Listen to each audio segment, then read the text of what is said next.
Listen, we all love our pets at home, but when it comes to selling your property, it can actually be a pretty big hindrance to have them in the home. So in today's video, we're going to talk about 5 different tips, plus one little bonus right at the end of what you should be doing if you are selling your home with pets in it. Let's get into it.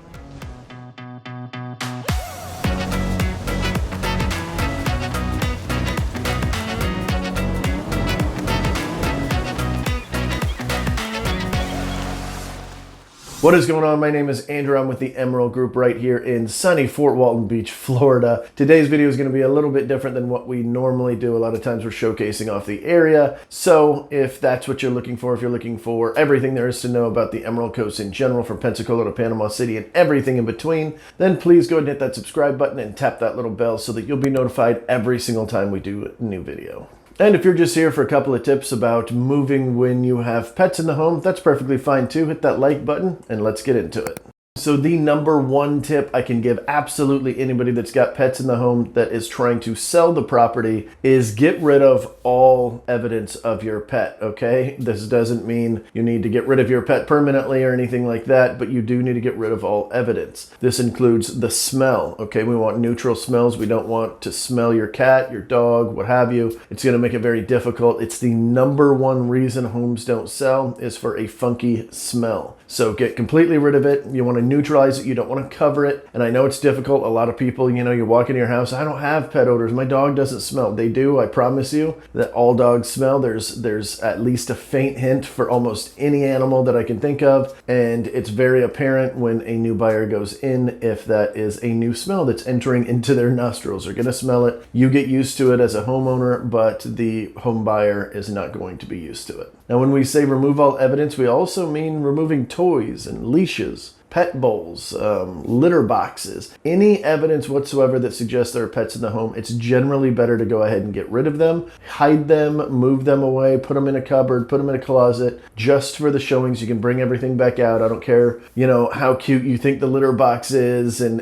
it's got this cool feature or whatever. It's generally better to go ahead and hide all of that stuff and just give your buyer a clean slate so that they can look at exactly what they want to look at, which is your property. All right, and tip number 2 kind of goes along with that, removing evidence. That also means removing the animals whenever you're doing showings. Now, you shouldn't be there for showings. I know some sellers want to be. It's not a good idea in most price points. There is a little bit of evidence to show that in some of the luxury division, it's sometimes okay to have the homeowner there, but most of the time, not a good idea. So you want to remove yourself. You definitely want to remove those pets and just make sure that they're completely out of the house. Take them with you, a little holiday, a little fun. Drop them off at doggy daycare if that's what you want to do, but nonetheless try to get the animals out of there before the showings. And the number 3 tip I have for you today is to deep clean and deodorize. Now, I know I just mentioned deodorizing or getting rid of the smell, but it is that important that I need to say it again. Make sure it's as neutral as possible. Do not try to hide this with a cookie smelling candle or something like that. People feed right through that, and whenever we get a lot of strong smells during a showing, inevitably what we hear a lot of time is a buyer going, well, what are they hiding? What's going on here? It's pretty strong, to cover this up. So do whatever you can. There's lots of different tricks. We actually use a commercial ozone machine here. We've got one in the office that we can just drop off and actually take out the smell in each of the houses. But you're going to need to deep clean pretty good in order to get all the dandruff and all the hair and the dust and everything out of there, because even an ozone machine, even a great one like we have, is only going to go so far. So make sure that you clean like your grandmother's coming over, or whoever you need to impress whenever they're coming over. Make sure you're cleaning like they're coming over. Clean everything as good as you can. I always say just go nuts with it. You can't over clean when you're selling a home. Now, luckily, I know as of the time I'm shooting this video, we're in the greatest seller's market in history, so we're able to get away with a lot of stuff, but still, you want to maximize dollar, you're going to need to put in the work.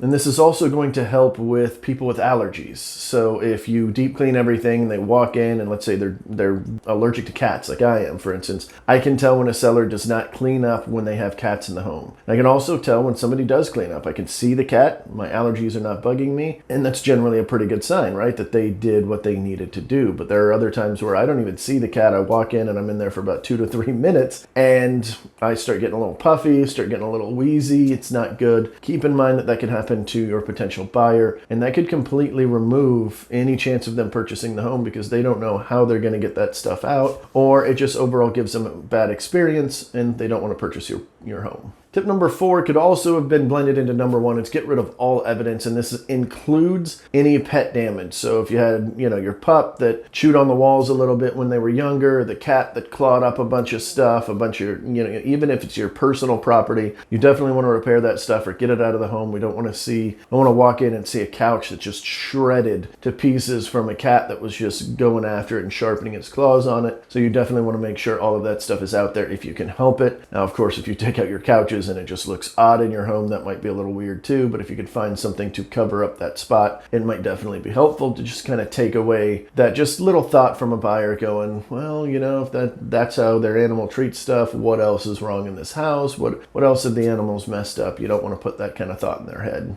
And number 5 is don't forget about the backyard. This is particularly for you dog owners, okay? A lot of times we get rid of all the evidence inside of the house and we completely space the backyard, and there's huge landmines out there. Your buyer's walking around and steps in a big old turd. That is not good for business, okay? Again, you're scaring off potential buyers. Please don't do that. Go out there, poop scoop. If you can throw sod down on all the little spots where your dog runs back and forth and just demolishes the grass, fixing the fence, anything that you can do to kind of remove that evidence. Again, we're not trying to hide anything that you have animals here, but you do want to show your best foot forward that, hey, I take care of this place, so much so that I clean the dandruff, deodorize, clean up the poop outside, fix the fence, etc. All of that great stuff. You just want to show that you're putting your best foot forward, and that is going to, in turn, be better for the buyer. They're going to look at the home in the way they want to look at it for them. Now, before we get into the bonus tip I have for you, I also want to remind you that all of these tips are even for animal lovers. I can't tell you how many times we've been out showing property with somebody that's got 4, 5, 6 dogs or cats or a mixture of both. Absolutely love animals, but as soon as they got to a house, there was a different smell, and they're like,